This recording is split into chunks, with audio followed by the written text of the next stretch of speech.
ಇನ್ನು ಸಿಎಂ ಬದಲಾವಣೆ ಚರ್ಚೆ ಹೊತ್ತಲ್ಲಿ ಹಾಸನಾಂಬೆಯ ಅನುಗ್ರಹ ಶಕ್ತಿಯುತ ಖಡ್ಗಮಾಲ ಸ್ತೋತ್ರವನ್ನು ಡಿಸಿಎಂ ಡಿಕೆಶಿ ಪಠಿಸಿದ್ದಾರೆ ಅನ್ನೋದು ಕೂಡ ಗೊತ್ತಾಗ್ತಾ ಇದೆ.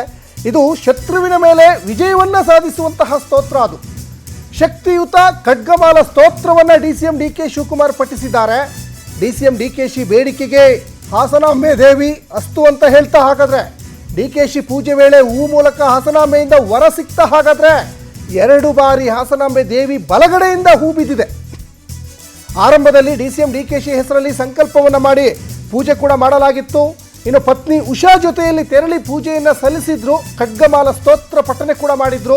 ಖಡ್ಗಮಾಲ ಸ್ತೋತ್ರ ಮತ್ತು ನಾರಾಯಣಿ ಪೂಜೆಯನ್ನ ಡಿಕೆ ಶಿವಕುಮಾರ್ ಫ್ಯಾಮಿಲಿ ಸಲ್ಲಿಕೆ ಮಾಡಿತ್ತು. ಈ ಸಂದರ್ಭದಲ್ಲಿ ಹೂ ಮೂಲಕ ವರವನ್ನ ಹಾಸನಾಂಬೆ ದೇವಿ ನೀಡಿದ್ದಾಳೆ ಅನ್ನೋದು ಗೊತ್ತಾಗ್ತಾ ಇದೆ. ಡಿಕೆ ಶಿವಕುಮಾರ್ ಅವರ ಪ್ರಾರ್ಥನೆ ಫಲಿಸ್ತಾ. ಹಾಗಾದ್ರೆ ಡಿಕೆ ಶಿವಕುಮಾರ್ ಅವರು ಈ ಹಿಂದೆ ಮೈಸೂರಲ್ಲಿ ಒಂದು ಮಾತನ್ನು ಹೇಳಿದರು. ಚಾಮುಂಡೇಶ್ವರಿಯ ಒಂದು ದಸರಾ ಉದ್ಘಾಟನೆ ಸಂದರ್ಭದಲ್ಲಿ ಪ್ರಯತ್ನ ವಿಫಲವಾಗ್ಬೋದು, ಪ್ರಾರ್ಥನೆ ವಿಫಲವಾಗಲ್ಲ. ಸಾಕಷ್ಟು ಮಾರ್ಮಿಕವಾಗಿದ್ದರೂ ಕೂಡ ಎಲ್ಲೋ ಒಂದು ಕಡೆ ನಾನು ಪ್ರಾರ್ಥನೆ ಮಾಡ್ತಾ ಇದ್ದೀನಿ, ನಾನು ಸುದೀರ್ಘವಾದಂತಹ ಒಂದು ಮೌನದಲ್ಲಿದ್ದೀನಿ, ಆ ಮೌನ ಮುಂದೆ ನಾನು ಒಂದು ಗದ್ದುಗೆ ಏರಬಹುದು ಅನ್ನುವಂಥ ಲೆಕ್ಕಾಚಾರದ ಹೇಳಿಕೆಗಳೇ ಆಗಿತ್ತು ಅಂತ ಕಾಣಿಸ್ತಾ ಇದೆ. ಈಗ ಹಾಸನಾಂಬೆಯಲ್ಲೂ ಕೂಡ ಸಾಕಷ್ಟು ಮಾರ್ಮಿಕವಾಗಿ ಹೇಳಿಕೆಯನ್ನು ಕೊಟ್ಟಿದ್ದಾರೆ. ಮತ್ತೊಂದು ಕಡೆ ಭಕ್ತರಿಗೂ ಮತ್ತು ದೇವರಿಗೂ ಇರುವಂತಹ ಒಂದು ಸಂಬಂಧದ ಬಗ್ಗೆ ಸಾಕಷ್ಟು ಮಾರ್ಮಿಕವಾಗಿ ಡಿಕೆ ಶಿವಕುಮಾರ್ ಹೇಳಿದರು. ಭಕ್ತಿ ಪ್ರಾರ್ಥನೆ ಕೂಡ ಸಲ್ಲಿಕೆ ಮಾಡಿದ್ದಾರೆ. ಖಡ್ಗಮಾಲ ಒಂದು ಸ್ತೋತ್ರ ಪಠನೆ ಕೂಡ ಮಾಡಿದ್ದಾರೆ. ಹಾಗಾಗಿ ಎಲ್ಲೋ ಒಂದು ಕಡೆ ಡಿಕೆ ಶಿವಕುಮಾರ್ ಅವರು ಸಿಎಂ ಆಗುವ ಸಮಯ ಹತ್ತಿರ ಬರ್ತಾ ಇದೆಯಾ, ಈ ಹಿಂದೆ ರಾಜಣ್ಣ ಹೇಳಿದಂತಹ ನವೆಂಬರ್ ಕ್ರಾಂತಿ ಹತ್ತಿರ ಆಗ್ತಾ ಇದೆಯಾ ಅನ್ನುವಂತಹ ಒಂದು ಸಾಕಷ್ಟು ಕುತೂಹಲ ರಾಜ್ಯ ರಾಜಕೀಯ ವಲಯದಲ್ಲಿ ಈಗ ಕಂಡು ಬರ್ತಾ ಇರೋದಂತೂ ಸತ್ಯ. ಅದ್ರ ಜೊತೆಗೆ ತಾಯಿ ಹಾಸನಾಂಬೆ ವರ ಕೊಟ್ಟಿದ್ದಾಳೆ ಅನ್ನುವಂಥ ಮಾಹಿತಿ ಕೂಡ ಇದೆ. ಈ ಬಗ್ಗೆ ಮತ್ತಷ್ಟು ಮಾತಾಡ್ತಾ ಹೋಗೋಣ. ಆನಂದ್ ಸಾಕಷ್ಟು ಮಾಹಿತಿಯನ್ನು ಕೊಡ್ತಾ ಇದ್ರಿ. ಇಲ್ಲಿ ಈ ಹಿಂದೆ ಡಿಕೆ ಶಿವಕುಮಾರ್ ಅವರೊಂದು ಹೇಳಿಕೆಯನ್ನು ಕೊಟ್ಟಿದ್ರು, ಪ್ರಯತ್ನ ವಿಫಲವಾಗ್ಬೋದು, ಪ್ರಾರ್ಥನೆ ವಿಫಲವಾಗಲ್ಲ ಅಂತ. ಆ ಮಾತು ಸಾಕಷ್ಟು ಕುತೂಹಲಕ್ಕೆ ಒಂದು ಕಾರಣ ಆಗಿತ್ತು. ಈಗ ಮತ್ತೆ ಹಾಸನಾಂಬ ತಾಯಿಯಲ್ಲೂ ಕೂಡ ಬೇಡಿಕೆಯನ್ನು ಇಟ್ಟಿದ್ದಾರೆ, ಪ್ರಾರ್ಥನೆ ಸಲ್ಲಿಸಿದ್ದಾರೆ, ಹೂ ಕೂಡ ಈಗ ವರ ಕೊಟ್ಟಿದೆ ಅನ್ನೋಂಥ ಕೂಡ ಗೊತ್ತಾಗ್ತಾ ಇದೆ. ಹಾಗಾದರೆ ಡಿಕೆ ಶಿವಕುಮಾರ್ ಅವರ ಈ ಒಂದು ಪ್ರಾರ್ಥನೆ ಫಲಿಸಬಹುದಾ ಹಾಗಾದರೆ ಮುಂದಿನ ರಾಜಕೀಯ ಚಟುವಟಿಕೆಗಳಿಗೆ ಅಂತ? ಆನಂದ್. ಖಂಡಿತವಾಗ್ಲೂ ಸಚಿನ್, ತಮ್ಮ ಒಂದು ಬೇಡಿಕೆ ಈಡೇರಿಸ್ಕೊಳ್ಳೋದಕ್ಕೆ ಡಿಕೆ ಶಿವಕುಮಾರ್ ಅವರು ಎಲ್ಲ ರೀತಿಯ ಪ್ರಯತ್ನಗಳನ್ನು ಪಡ್ತಾ ಇದ್ದಾರೆ. ಕೇವಲ ಹಾಸನಾಂಬೆ ದೇವಿಗೆ ಹೋಗಿ ಅಲ್ಲಿ ದರ್ಶನವನ್ನು ಮಾಡಿಕೊಂಡು ವಿಶೇಷ ಪೂಜೆ ಸಲ್ಲಿಕೆ ಮಾಡ್ತಕ್ಕಂಥದ್ದು ಮಾತ್ರವಲ್ಲ, ದೇಶಾದ್ಯಂತ ಇರ್ತಕ್ಕಂಥ ಎಲ್ಲ ಶಕ್ತಿ ದೇವತೆಗಳ ಒಂದು ದೇವಸ್ಥಾನಗಳಿಗೂ ಕೂಡ ಭೇಟಿ ಕೊಟ್ಟು ಅಲ್ಲಿ ವಿಶೇಷ ಪೂಜೆಗಳನ್ನು ಮಾಡಿದ್ದಾರೆ. ಮತ್ತು ಇಷ್ಟ ದೇವತೆಗಳಿಗೆ ಹೋಮ ಹವನಗಳನ್ನು ಕೂಡ ಡಿಕೆ ಶಿವಕುಮಾರ್ ಅವರು ಮಾಡಿರ್ತಕ್ಕಂಥದ್ದು.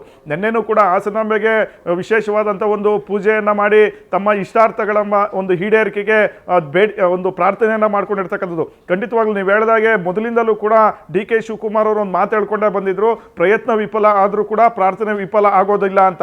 ಆ ಪ್ರಾರ್ಥನೆಯ ಮೂಲಕವೇ ಸಿಎಂ ಗದ್ದುಗೆಯನ್ನು ಏರೋದಕ್ಕೆ ಡಿಕೆ ಶಿವಕುಮಾರ್ ಅವರು ಈಗ ಮುಂದಾಗಿರ್ತಕ್ಕಂಥದ್ದು. ಹೈಕಮಾಂಡ್ ಬಳಿಯೂ ಕೂಡ ಹೋಗಿ ಅವರು ಪ್ರಾರ್ಥನೆಯನ್ನ ಮಾಡ್ಕೊಳ್ತಾರೆ.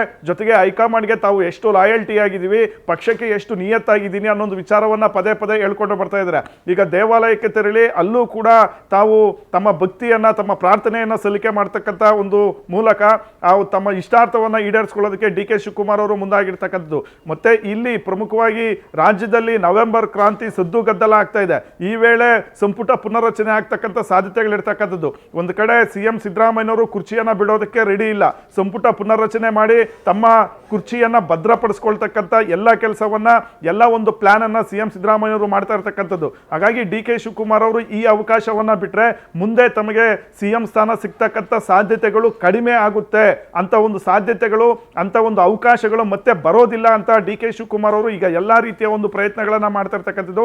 ಅಂತಿಮವಾಗಿ ಪ್ರಮುಖವಾದಂಥ ದೇವಸ್ಥಾನಗಳಿಗೆ ತೆರಳಿ ಅಲ್ಲಿ ವಿಶೇಷ ಪೂಜೆಗಳನ್ನ ಮಾಡ್ತಾ ಇರ್ತಕ್ಕಂಥದ್ದು. ನಿನ್ನೆ ಹಾಸನಾಂಬೆಗೆ ವಿಶೇಷವಾದಂಥ ಪೂಜೆ ಮಾಡ್ತಕ್ಕಂಥ ಒಂದು ಸಂದರ್ಭದಲ್ಲಿ ಹಾಸನಾಂಬ ದೇವಿಯ ಬಲಗಡೆಯಿಂದ ಒಂದು ಹೂ ಬೀಳುತ್ತೆ. ಅದನ್ನೇ ಒಂದು ರೀತಿ ವರ ಅಂತ ಡಿಕೆ ಶಿವಕುಮಾರ್ ಅವರು ಮತ್ತೆ ಅವರ ಆಪ್ತರು ತಿಳ್ಕೊಂಡಿರ್ತಕ್ಕಂಥದ್ದು. ರಾಜಕೀಯವಾಗಿಯೂ ಕೂಡ ಈ ಬಗ್ಗೆ ಬಹಳಷ್ಟು ಒಂದು ಚರ್ಚೆಗಳು ಶುರುವಾಗಿರ್ತಕ್ಕಂಥದ್ದು. ಮತ್ತೆ ಪ್ರಮುಖವಾಗಿ ಡಿಕೆ ಶಿವಕುಮಾರ್ ಅವರು ಕೆಲವೇ ದಿನಗಳಲ್ಲಿ ಹೈಕಮಾಂಡ್ಗೆ ಹೋಗಿ ಮನವಿ ಮಾಡ್ಕೊಳ್ಳೋದಕ್ಕೂ ಕೂಡ ಮುಂದಾಗಿದ್ದಾರೆ. ಅದಕ್ಕೂ ಮೊದಲು ಎಲ್ಲಾ ದೇವಸ್ಥಾನಗಳಿಗೆ ತೆರಳಿ ದೇವಾನುದೇವತೆಗಳ ಒಂದು ಆಶೀರ್ವಾದವನ್ನು ಪಡೆದುಕೊಳ್ಳೋದಕ್ಕೆ ಡಿಕೆ ಶಿವಕುಮಾರ್ ಅವರು ಮುಂದಾಗ್ತೀರಾ ಅನ್ನೊಂದು ವಿಚಾರಗಳು ಕೂಡ ಮುನ್ನೆಲೆಗೆ ಬರ್ತಾ ಇರ್ತಕ್ಕಂಥದ್ದು. ಸದ್ಯ ಇತ್ತೀಚೆಗೆ ಡಿಕೆ ಶಿವಕುಮಾರ್ ಅವರ ಈ ದೇವಸ್ಥಾನಗಳಿಗೆ ಭೇಟಿ, ವಿಶೇಷವಾದಂಥ ಪೂಜೆಗಳು, ಹೋಮ ಹವನಗಳು ಇದೆಲ್ಲವನ್ನು ಗಮನಿಸ್ತಾ ಇದ್ರೆ ಖಂಡಿತವಾಗ್ಲೂ ಅವರು ಸಿಎಂ ಹುದ್ದೆಗೆ ಏರೋದಕ್ಕೆ ಈ ರೀತಿಯ ಒಂದು ಪ್ರಾರ್ಥನೆಗಳನ್ನ ಮಾಡ್ತಾ ಇದ್ದಾರೆ ಅನ್ನೊಂದು ವಿಚಾರ ಸ್ಪಷ್ಟವಾಗಿ ಗೊತ್ತಾಗುತ್ತೆ. ಸಚಿನ್.